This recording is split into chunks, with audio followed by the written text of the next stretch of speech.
Nos próximos capítulos de Vale Tudo, Marco Aurélio, mais uma vez guiado por seus interesses escusos, decide estreitar os laços com Leila. De forma calculada, convida a ex-modelo e o filho Bruno a se mudarem para sua casa.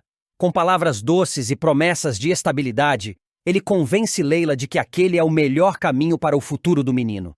Cansada da instabilidade e buscando um novo recomeço, Leila acaba cedendo. A mudança acontece em poucos dias, e logo mãe e filho já estão instalados na mansão de Marco Aurélio. Ivan, ao saber da mudança repentina de Bruno, sente um aperto no peito. O jornalista fica inquieto, temendo o tipo de influência que Marco Aurélio pode exercer sobre o garoto.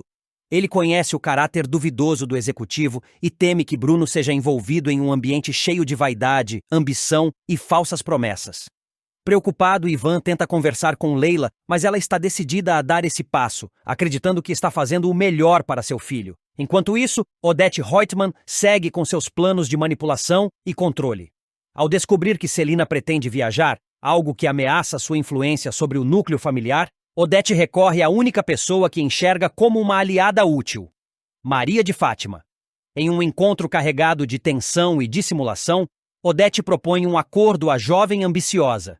Quer que ela a ajude a sabotar os planos de Celina e promete recompensas generosas em troca.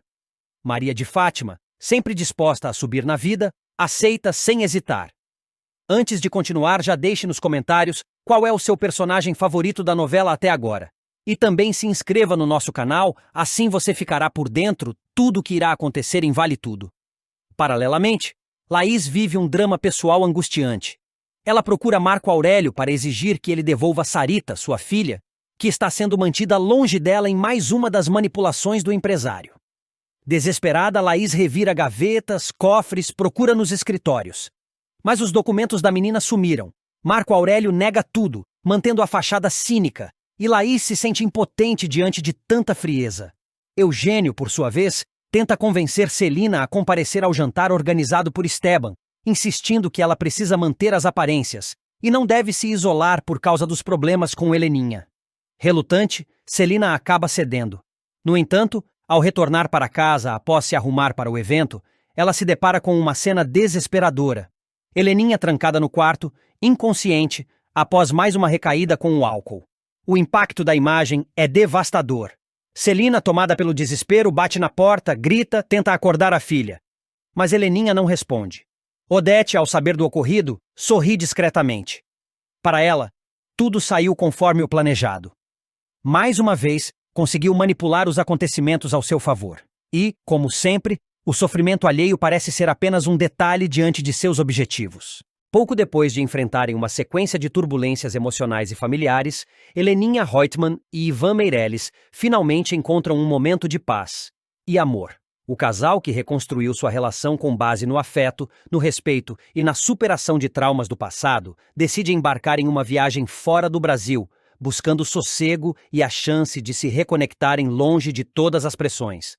O destino escolhido? Grécia. Mais precisamente, a charmosa ilha de Milos, conhecida por suas praias de águas cristalinas, formações rochosas impressionantes e vilarejos encantadores. O que começa como uma viagem romântica comum se transforma, porém, em algo muito maior e absolutamente inesperado. Durante a estadia no país europeu, Heleninha e Ivan decidem, de maneira impulsiva e apaixonada, selar de vez a união entre eles com um casamento surpreendente. Tão espontâneo que nem eles mesmos sabiam que estavam prestes a vivê-lo. O público não verá a cerimônia na tela. Tudo acontecerá fora do olhar da câmera, reforçando o caráter intimista e inesperado da união. Mas a revelação virá logo após o retorno dos dois ao Brasil, pegando todos desprevenidos. Principalmente Celina, a tia carinhosa e confidente de Heleninha, que será a primeira a saber da grande novidade. Assim que Heleninha e Ivan colocam os pés no aeroporto internacional, a primeira ligação que fazem é para Celina. A emoção é visível, e eles combinam de ir direto ao encontro dela. Horas depois, ao abrir a porta de casa, Celina se surpreende com o sorriso largo da sobrinha, bronzeada e feliz como há muito tempo não se via. "Tia Celina, quanto tempo! Até que enfim nós estamos de volta!" diz Heleninha, já entrando de braços dados com Ivan. "E voltamos, casados!" Celina arregala os olhos, boquiaberta. Como assim vocês se casaram? E eu não fui convidada? Heleninha solta uma risada espontânea e Ivan segura sua mão, num gesto terno e cúmplice. Ah, tia, ninguém foi convidado, explica Heleninha, sentando-se no sofá, ainda com o brilho da viagem nos olhos. Foi um casamento espontâneo. A gente estava passeando em Milos, bem na frente de uma igrejinha charmosa, pequena, quase perdida entre as pedras brancas da ilha. Estava ventando muito. E, do nada, eu comecei a dançar. Eu estava tão feliz, tão leve. E foi nesse momento que o Ivan me olhou e perguntou se eu queria casar com ele. Ivan completa sorrindo. Ela começou a girar, rindo, os cabelos voando com o vento. Foi como se o tempo tivesse parado. Eu senti ali que era a hora. Peguei a mão dela e perguntei: Você quer casar comigo aqui, agora, nesse lugar? Ela disse sim. E juro por tudo, tia, naquele exato momento, como num filme, o padre da igrejinha abriu a porta. Celina, emocionada, leva a mão à boca.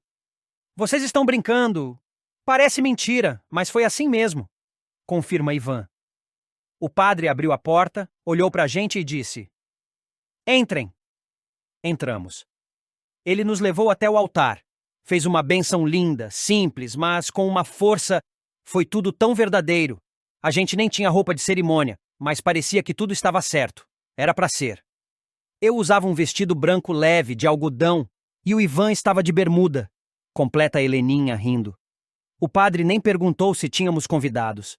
Só nos olhou com carinho, disse algumas palavras sobre amor, liberdade, confiança, e nos abençoou como marido e mulher. Então não foi um casamento? Casamento mesmo? Pergunta Celina, tentando entender. Claro que foi, responde Heleninha de pronto. Foi o casamento mais perfeito do mundo, sem luxo, sem convidados, sem pompa. Só a gente, o vento, a igrejinha e aquele padre com sotaque grego abençoando nosso amor. Eu nunca imaginei que casaria assim, mas foi mágico, tia. Mágico. Celina, agora sorrindo, caminha até os dois e os abraça com carinho. Bem, se vocês estão felizes, é isso que importa. Mas podiam ao menos ter me avisado, né? Eu teria ido. Teria chorado, teria jogado arroz. Ivan brinca. A gente jogou conchas do mar e fizemos votos improvisados. Mas, olha, a senhora será convidada para o almoço de comemoração. Vamos reunir os amigos mais próximos e celebrar. E dessa vez vai ter bolo, eu prometo. Os três caem na risada. O clima é leve, verdadeiro. A espontaneidade do casamento se reflete no humor e na tranquilidade com que os dois encaram a vida agora. Para Heleninha, que enfrentou tantas dores, recaídas e julgamentos, encontrar em Ivan esse porto seguro representa muito mais do que um novo capítulo. É uma transformação completa. Sabe, tia, por muito tempo eu achei que não era digna de um amor assim, que por tudo que passei, tudo que fiz, eu não tinha direito a isso. Mas o Ivan me ensinou que amor também é cura. E eu queria viver isso com verdade, com entrega, e foi o que fizemos. Celina, emocionada, segura as mãos da sobrinha. Você merece, Heleninha. Sempre mereceu. Às vezes a gente só demora para entender o nosso valor. E o amor certo aparece na hora certa. Ao fundo, Ivan sorri, discreto. Ele entende o peso que aquelas palavras têm. Ele viu Heleninha em seus momentos mais sombrios. Foi quem segurou sua mão quando todos a julgavam. Foi quem a ajudou a se reencontrar. Agora, casados, parecem ainda mais fortalecidos, prontos para enfrentar qualquer coisa desde que juntos. A notícia do casamento logo se espalha. Eugênio, Laís, Bartolomeu e até mesmo Álvaro se surpreendem. Uns aplaudem a espontaneidade, outros torcem o nariz. Mas ninguém pode negar que há algo especial naquela união. Não foi um casamento por conveniência, por pressão, nem por impulso inconsequente. Foi um ato puro de amor. Nos dias que seguem, Heleninha e Ivan planejam uma celebração pequena, no jardim da casa de Celina. Um almoço para poucas pessoas, com flores do campo, comida simples e risadas verdadeiras. Nada de excessos, nada de protocolos. Apenas a reafirmação de um amor que escolheu florescer fora dos holofotes, mas que brilha como poucos. E assim, depois de tantas idas e vindas, lágrimas e recomeços, Heleninha e Ivan mostram que, mesmo em meio ao caos, ainda é possível encontrar a paz e construir uma história bonita, feita de afeto, liberdade e verdade. Leila não esconde o incômodo ao encontrar Maria de Fátima no escritório de Marco Aurélio. A jovem tenta disfarçar, mas seu olhar curioso e desconfiado entrega que aquela visita não é apenas uma coincidência. Marco, por sua vez, age com naturalidade, tentando manter o controle da situação, enquanto Leila observa cada gesto da filha de Raquel, tentando entender o real motivo daquela presença ali. Algo definitivamente não lhe parece certo. Enquanto isso, Walter recebe uma ligação misteriosa. Do outro lado da linha, a notícia é grave, e ele imediatamente fica visivelmente abalado. No entanto, ao perceber a presença de Odete por perto, ele rapidamente se recompõe, disfarça o nervosismo e mente, dizendo que era apenas uma chamada de trabalho. Odete, no entanto, não é facilmente enganada e capta a atenção no ar, embora não diga nada naquele momento. Na mansão, Celina desabafa com Afonso sobre sua constante preocupação com Heleninha. Ela sente que a filha ainda está fragilizada, mesmo após a saída da clínica.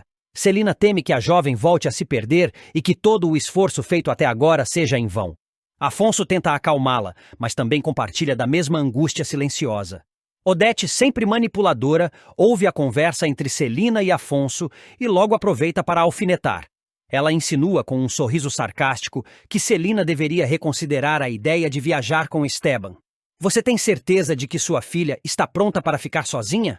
diz ela, em tom aparentemente inocente, mas carregado de veneno. Celina se cala, visivelmente incomodada com a provocação.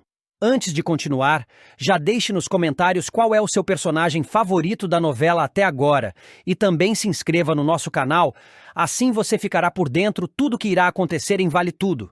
Enquanto isso, Dona Lu demonstra preocupação com o passeio de barco que Laís fez naquele dia. A demora da jovem para retornar a deixa inquieta. Quando descobre que Laís está desaparecida, o pânico toma conta. Ela liga imediatamente para Raquel, avisando do sumiço e pedindo ajuda. Raquel, alarmada, tenta manter a calma e começa a tomar providências para encontrar a filha. Dalva, por sua vez, sofre uma decepção amarga.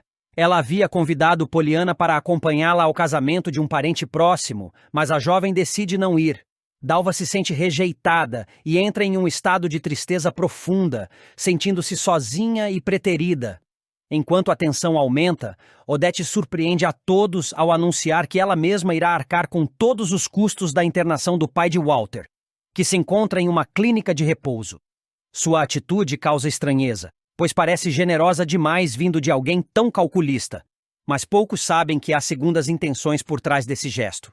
Ao saber do desaparecimento de Laís, Marco Aurélio toma uma decisão drástica. Ele parte imediatamente para o Rio de Janeiro com Sarita, decidido a acompanhar de perto as buscas. Ao retornar, afirma categoricamente a Leila que Sarita não sairá mais de sua casa. O tom firme em sua voz revela que o jogo mudou.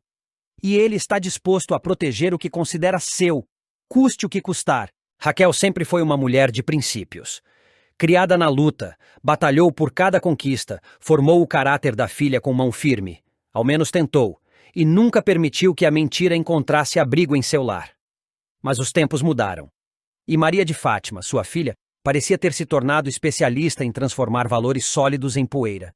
Depois de mais uma de suas manobras ousadas, Maria de Fátima surpreendeu Raquel com uma proposta difícil de engolir. Ela queria que a mãe ajudasse a sustentar uma mentira. Tudo isso para garantir o sucesso de seu plano mais recente. O casamento com Afonso, o filho da poderosa Odete Reutemann.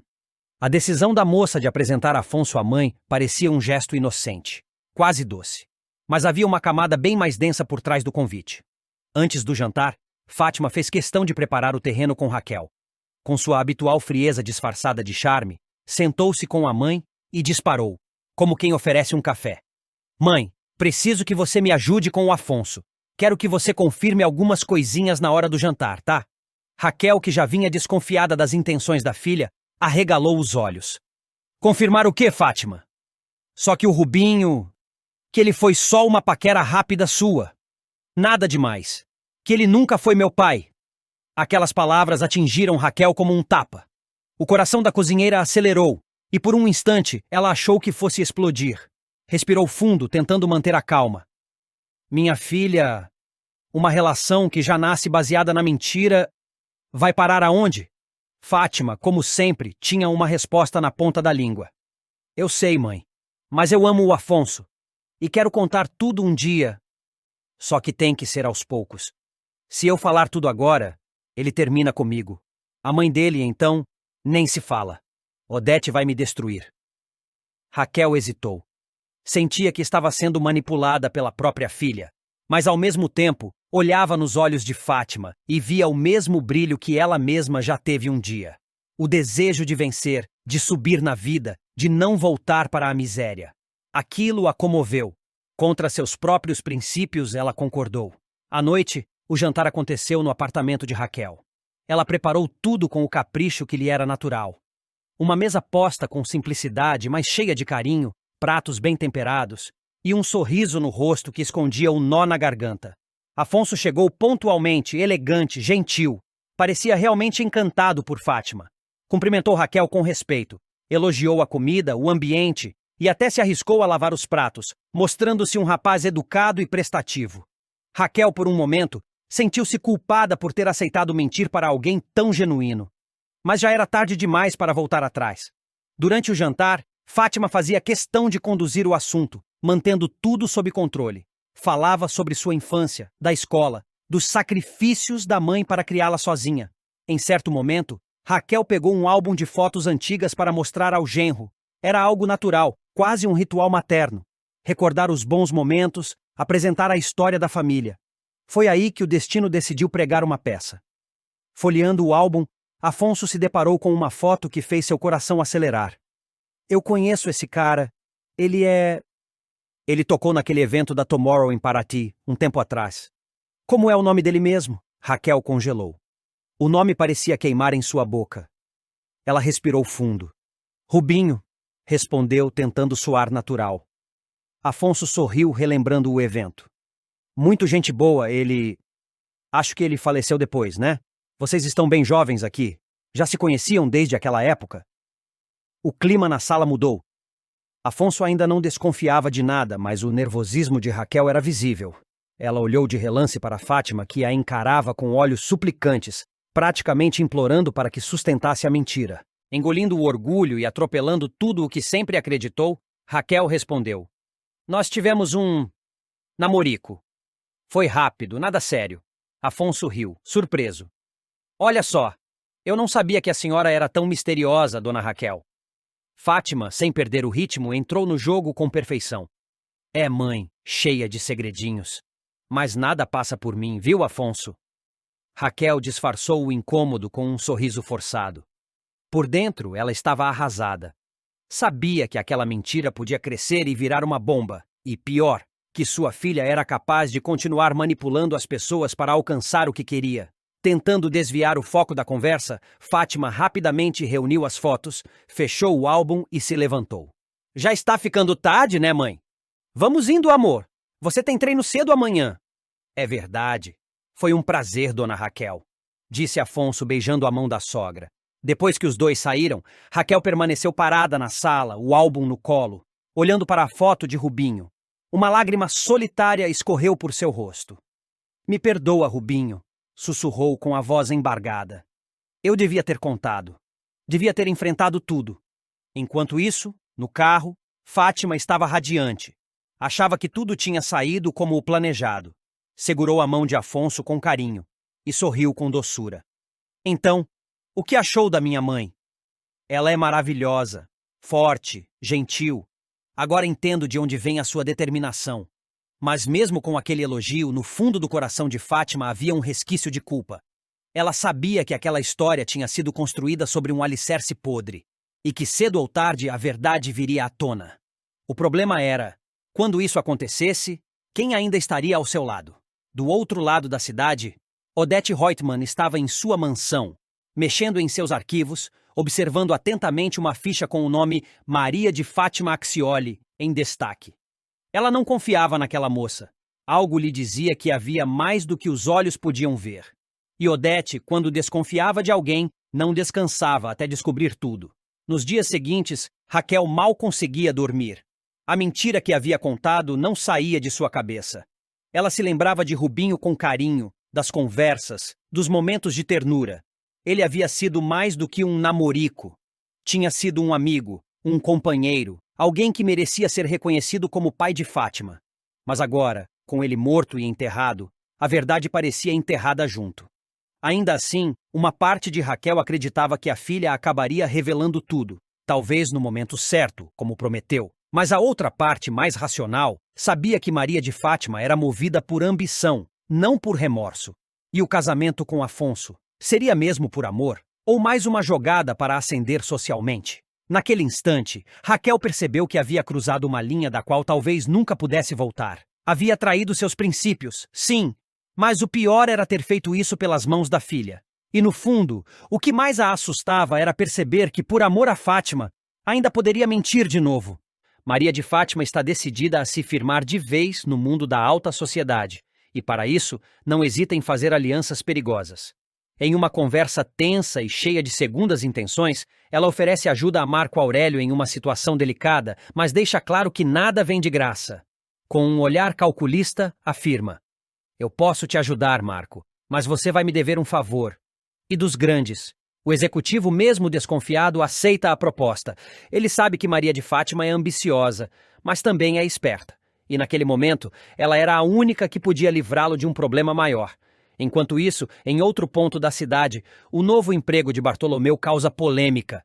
Eunice e Ivan, seus pais, estão preocupados com os rumos que a vida do filho vem tomando.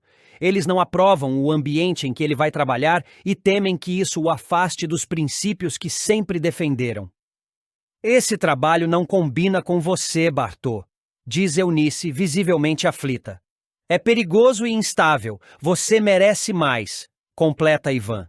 Mas Bartolomeu está determinado a seguir o próprio caminho, ainda que isso signifique contrariar os pais. Na pousada, Raquel começa a desconfiar das movimentações de César. Ao flagrá-lo observando Maria de Fátima de longe, sua reação é imediata. "Se você está seguindo minha filha, vai se ver comigo", ameaça, encarando César com firmeza. Ele tenta se defender, dizendo que tudo não passa de coincidência, mas Raquel não está convencida. No apartamento dos Lacerda, Heleninha escuta a discussão e, mais tarde, conversa com Renato.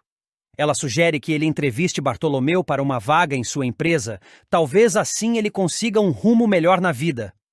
"Ele é bom garoto, só precisa de uma chance", diz Heleninha, sempre sensível às dificuldades dos outros. Enquanto tudo isso acontece, Maria de Fátima age pelas sombras. Usando de sua lábia e artimanhas, consegue pegar o código do cofre da pousada, que havia sido passado por Laís para Raquel com extrema confiança. Sem que ninguém perceba, ela abre o cofre e tem acesso a documentos importantes. Exatamente os papéis que Marco Aurélio tanto precisava. Ao mesmo tempo, Dalva se prepara para um evento familiar importante. Sentindo-se fragilizada e querendo companhia, ela convida Poliana para acompanhá-la. "Vai ser bom ter você por perto, minha filha. Essas reuniões de família sempre me deixam mexida", confessa. Antes de continuar, já deixe nos comentários qual é o seu personagem favorito da novela até agora e também se inscreva no nosso canal. Assim você ficará por dentro tudo o que irá acontecer em Vale Tudo. Ivan está cada vez mais desconfiado de que há algo errado nos bastidores da TCA. Sua intuição, afiada como sempre, começa a se acender quando Marco Aurélio anuncia algumas transferências de funcionários para sedes internacionais da empresa. Entre os nomes, um em especial chama sua atenção: César Ribeiro. "Além de você, vão mais 3 funcionários", diz Marco Aurélio em tom casual. "A Yolanda Martinez, do RH, o Otávio e um outro funcionário que provavelmente você nem conhece, o César Ribeiro. Vai ficar locado em Paris." Ivan disfarça o espanto ao ouvir o nome, mas por dentro sente o coração bater mais forte. "César Ribeiro?" pergunta ele, tentando manter a voz neutra. "É. Conhece ele?" devolve Marco Aurélio o olhar atento, como se sondasse a reação do colega. Ivan hesita por um segundo, então mente friamente. "Quando você falou, eu achei que sim. Mas agora acho que estou confundindo com outro César." O clima entre os dois fica carregado. Há uma desconfiança mútua e silenciosa no ar. Ivan percebe que está lidando com um jogo perigoso e que qualquer passo em falso pode custar caro. Ele sabe que Marco Aurélio não é alguém a se confiar. E agora, César parece estar mais envolvido nessa teia de corrupção do que ele imaginava. Intrigado e sem conseguir tirar da cabeça a imagem de César, Ivan resolve investigar por conta própria. Decide ir atrás de uma fonte mais acessível e talvez mais vulnerável. Freitas, o assistente leal, ou ao menos submisso, de Marco Aurélio. No fim do expediente, Ivan o aborda. Freitas, que tal uma cervejinha hoje? Eu pago. Surpreso com o convite, Freitas hesita por um instante, mas acaba aceitando. No bar próximo à empresa, os dois se sentam à mesa. Ivan pede 2 cervejas e começa a puxar conversa com cuidado, como quem apenas deseja relaxar depois de um longo dia. Mas, por trás de cada palavra, ele está armando o terreno para tirar do outro o que deseja saber. Conforme o álcool vai soltando a língua de Freitas, o assistente começa a desabafar. Carrega mágoas antigas por se sentir usado e descartável diante de tudo que fez por Marco Aurélio. Sabe o que eu acho mesmo, Ivan? Que o Dr. Marco Aurélio não merece a minha lealdade. Dispara, com os olhos marejados pela bebida. Eu resolvo tudo para aquele ingrato. Já botei as mãos na lama por ele. As mãos só não, eu mergulhei na lama. Me afundei mesmo. Até aquela mala de dólares. Fui eu quem conseguiu de volta. Ivan arregala os olhos, mas finge espanto moderado. Mala de dólares? Que história é essa? Na mesma hora, Freitas percebe o que acabou de dizer. A sobriedade volta ao seu rosto num piscar de olhos. Ah, Ivan, eu viajei aqui. Tô misturando tudo. Era um filme que eu vi ontem. Um suspense desses americanos, sabe? Ivan finge rir. Ah, claro. Esses filmes sempre têm uma mala de dinheiro envolvida, né? Mas por dentro, ele já montou o quebra-cabeça. Naquela mesma noite, Ivan refaz mentalmente toda a cronologia dos últimos acontecimentos. Lembra-se do roubo misterioso na casa de Raquel, da desconfiança de Raquel com Maria de Fátima, das atitudes suspeitas da jovem desde que se aproximou de Marco Aurélio. E agora, com Freitas revelando, mesmo sem querer, que houve uma operação clandestina envolvendo uma mala de dólares, tudo começa a fazer sentido. Maria de Fátima roubou a mala com o dinheiro. Isso explicaria a ascensão repentina de César à condição de executivo na TCA. Ele deve ter sido o intermediário, ou talvez cúmplice direto da operação. E Freitas? Freitas foi o laranja que executou o trabalho sujo, como sempre. Ivan sente um misto de indignação e frieza ao perceber que esteve cercado por mentiras. Mais uma vez, o dinheiro fala mais alto. E pessoas ambiciosas como Maria de Fátima não medem esforços para alcançar seus objetivos. Mas agora ele tem uma peça importante nas mãos. A verdade. Não que ele vá sair falando tudo imediatamente. Ivan sabe que está lidando com gente perigosa. Marco Aurélio é um homem influente, capaz de tudo para proteger sua reputação e seus interesses. E Maria de Fátima? Bem, ele já viu o que ela é capaz de fazer para subir na vida. Mas dessa vez, Ivan tem uma vantagem. Ele sabe, e com essa informação poderá agir com estratégia, minar seus inimigos por dentro e, quem sabe, virar esse jogo sujo que se instalou na TCA. O que começou como uma conversa despretensiosa em um bar se transformou em uma revelação bombástica. E Ivan está mais preparado do que nunca para enfrentar a verdade e usar isso a seu favor. Odete não perde a chance de provocar Celina durante um encontro casual. Com seu habitual tom sarcástico, ela faz insinuações sutis, mas maldosas, sobre o passado da rival, cutucando feridas antigas e deixando claro que não esqueceu as rusgas entre elas. Celina, por sua vez, tenta manter a elegância, mas sai visivelmente incomodada com a provocação. Enquanto isso, Sardinha começa a observar com atenção o comportamento de Solange e Renato. O clima entre os dois está diferente, mais íntimo, e o funcionário não demora a perceber que há algo além de uma simples relação profissional entre eles. Desconfiado, Sardinha comenta com um colega que acha que esse envolvimento pode estar afetando as decisões dentro da Tomorrow. Em outro ponto da trama, Maria de Fátima abre o jogo com Raquel e revela que está se relacionando com Afonso. A notícia pega a mãe de surpresa, que reage com cautela, já que conhece bem o caráter ambicioso da filha. Raquel teme que a relação esconda interesses financeiros e, como sempre, fica em alerta. Laís, por sua vez, leva um susto ao ver Marco Aurélio chegar de surpresa à pousada. O executivo aparece decidido a ver Sarita, e a mãe da menina se vê acuada diante da presença dele. Marco Aurélio, cada vez mais envolvido na vida da filha, deixa claro que pretende ter mais influência sobre a criação da garota, o que acende um sinal vermelho para Laís. Enquanto isso, César, em um ato sorrateiro, movimenta a conta de Maria de Fátima e retira uma quantia em dinheiro sem avisá-la. A jovem, ainda envolvida nos próprios planos, sequer imagina que está sendo passada para trás. Diante da crescente pressão de Marco Aurélio e do risco de perder a guarda de Sarita, Laís decide procurar Raquel e pede ajuda. Ela reconhece que, sozinha, talvez não consiga enfrentar a batalha judicial que se aproxima. Raquel, sensibilizada, promete usar sua influência para proteger mãe e filha. Na Tomorrow, Renato convoca uma reunião com os funcionários e faz um anúncio inesperado. Solange assumirá interinamente a diretoria da empresa. A decisão surpreende muitos, mas deixa claro que Renato confia plenamente em sua parceira, o que para alguns reforça os rumores sobre o envolvimento dos dois. Em Paraty, Marco Aurélio descobre que Maria de Fátima é filha de Raquel e imediatamente enxerga uma nova oportunidade. Ele propõe que a jovem vá até a cidade para conversarem. Curiosa e sempre atenta a possíveis vantagens, Maria de Fátima aceita o convite. O encontro entre Marco Aurélio e Maria de Fátima é direto.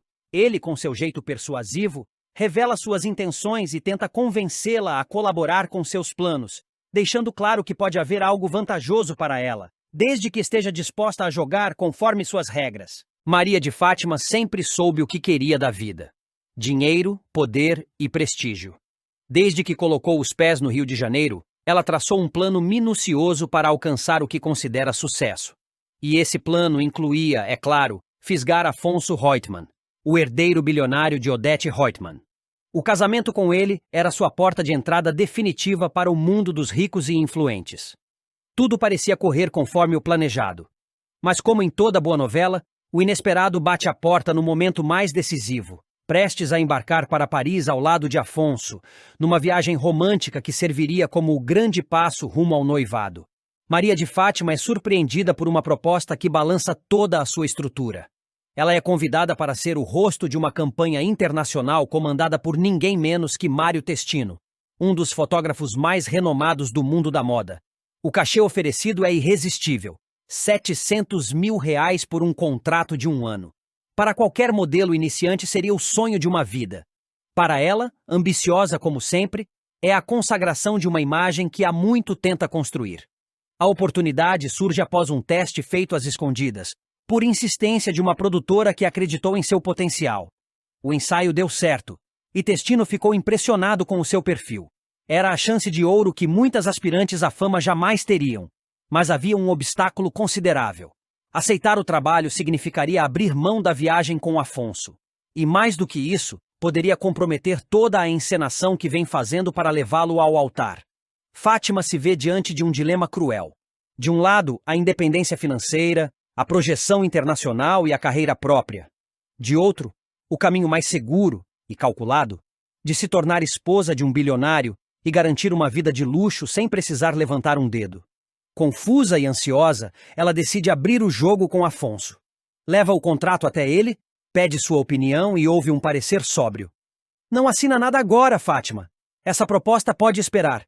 Vamos para Paris, depois você pensa com calma sobre isso. A resposta não agrada. Ela esperava entusiasmo, incentivo, talvez até orgulho. Mas o que recebe é cautela, e nas entrelinhas uma tentativa de controle. Mesmo assim, disfarça a frustração com um sorriso e diz que entende. Por dentro, porém, seu coração está dividido. O brilho nos olhos ao falar do ensaio, da campanha, das cifras, é impossível de esconder. Pela primeira vez, ela enxerga uma possibilidade real de ser alguém por mérito próprio, de ter fama e fortuna sem depender de um casamento forçado. Sozinha em seu quarto, Fátima repassa o contrato linha por linha. O valor, os benefícios, a exposição. Tudo parece perfeito, mas a dúvida a corrói. E se eu recusar isso, e Afonso me larga? E se eu aceitar e perco tudo com ele? Se pergunta. Em meio ao conflito interno, ela recorre ao velho artifício dramático, face de vítima. Com voz embargada e olhar trêmulo, procura Afonso novamente. Diz que está em uma situação muito difícil, que se sente pressionada e perdida. Insinua que está disposta a abrir mão da carreira por ele, mas deixa claro, com delicadeza, que essa decisão tem um preço emocional. Afonso, encantado com a entrega aparente da jovem, promete que tudo será resolvido no tempo certo. Você não precisa provar nada para mim, só quero que esteja comigo, afirma. Mas Maria de Fátima não está convencida. Ela sabe que o mundo da moda é volátil e que propostas como essa não aparecem duas vezes. Além disso, a ideia de ser independente, de ganhar o próprio dinheiro, de ser admirada por quem é, começa a seduzi-la de forma inédita. Pela primeira vez, ela se vê como algo mais do que apenas a mulher de alguém. E assim, o que era para ser apenas mais uma jogada no tabuleiro de suas ambições, se transforma em um verdadeiro conflito existencial. Maria de Fátima está entre dois caminhos: o amor interesseiro que ela mesma construiu com Afonso, que pode lhe render estabilidade e status, ou a chance de construir uma carreira de sucesso por mérito, com dinheiro limpo e fama mundial. Essa decisão pode mudar tudo. Se optar pela carreira, corre o risco de ver seu plano de casamento ruir e perder Afonso de vez. Mas se abrir mão da proposta, pode se arrepender para sempre por deixar escapar sua única chance de ser uma estrela de verdade. Uma coisa, no entanto, é certa. Maria de Fátima, pela primeira vez, está sendo forçada a escolher entre depender ou crescer. E o mais surpreendente é que ela ainda não sabe o que mais a assusta. Maria de Fátima segue com suas manipulações e, desta vez, mente descaradamente para Igor. Com ar de vítima, ela afirma que está sendo perseguida por César, que, segundo ela, não aceitou o fim do relacionamento e insiste em procurá-la, tentando forçar uma reconciliação. Igor, desconfiado, tenta entender melhor a situação, mas Fátima é convincente ao dramatizar. Enquanto isso, Solange comunica a Renato que ele precisará se afastar temporariamente do trabalho. Preocupada com a saúde do chefe após seu recente colapso, ela explica que o descanso é necessário, mesmo que ele relute em aceitar. A notícia o pega de surpresa, mas ele sabe que ela tem razão. Ivan, por sua vez, não esconde sua irritação ao descobrir que Leila está se envolvendo com Marco Aurélio. Ele a confronta, apontando os riscos e a frieza do empresário, mas Leila parece decidida. Já Afonso estranha o comportamento de Mário Sérgio, que demonstra um interesse excessivo por assuntos da alta sociedade. Maria de Fátima, ao notar isso, também se incomoda. Enquanto os conflitos se intensificam, surge um novo casal em potencial. Daniela e Luciano trocam olhares, risos e começam a se encantar um pelo outro. Um clima de romance começa a nascer. Aldeide protagoniza um momento de ternura ao entregar sua boneca reborn para uma menina carente, emocionando quem presencia a cena. Antes de continuar, já deixe nos comentários de onde você está assistindo esse vídeo e também não se esqueça de se inscrever no nosso canal, assim você ficará por dentro de tudo o que irá acontecer em Vale Tudo. Ivan tenta controlar os ciúmes ao ver Raquel conversando com Santiago. Raquel, por sua vez, se abala com a chegada repentina de Heleninha na roda de samba. O clima esquenta. Heleninha, visivelmente alterada, bebe ao notar Ivan observando Raquel com carinho. O inevitável confronto entre as duas acontece, repleto de tensão, ressentimento e palavras afiadas. Uma reviravolta amorosa vai surpreender os telespectadores e abalar os alicerces emocionais de Solange. Depois de vivenciar uma grande decepção ao flagrar Afonso aos beijos com Fátima durante um treino na praia, a ruiva, devastada, acreditará que seu conto de fadas com o herdeiro da elite carioca chegou ao fim definitivo. Mal sabe ela que, em breve, viverá uma experiência ainda mais intensa e com quem ela menos esperava, seu próprio chefe, Renato Vilar. Tudo começa após Renato enfrentar uma exaustiva jornada de trabalho que o levará a uma internação hospitalar por puro esgotamento físico e mental. Como um workaholic incorrigível, ele negligenciou todos os alertas, do corpo, da família e até da equipe, até que o colapso foi inevitável. Preocupada com a saúde do publicitário, Solange se oferece para ajudá-lo nesse momento delicado. O que começa como um gesto de empatia e solidariedade, logo se transforma em algo mais.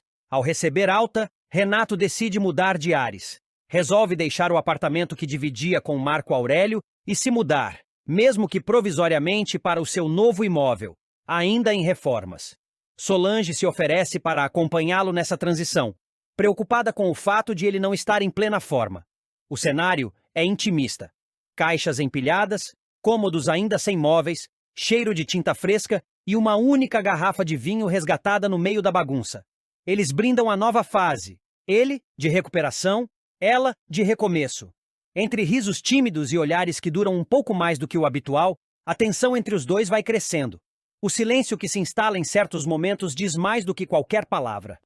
A luz baixa da luminária improvisada lança sombras suaves no rosto de Solange, que pela primeira vez vê Renato não como o chefe sisudo da Tomorrow, mas como um homem vulnerável, interessante e irresistível. O beijo acontece de forma inesperada, mas natural. Um impulso, um suspiro contido, um passo à frente. E então, tudo muda. A distância entre eles desaparece, como se o universo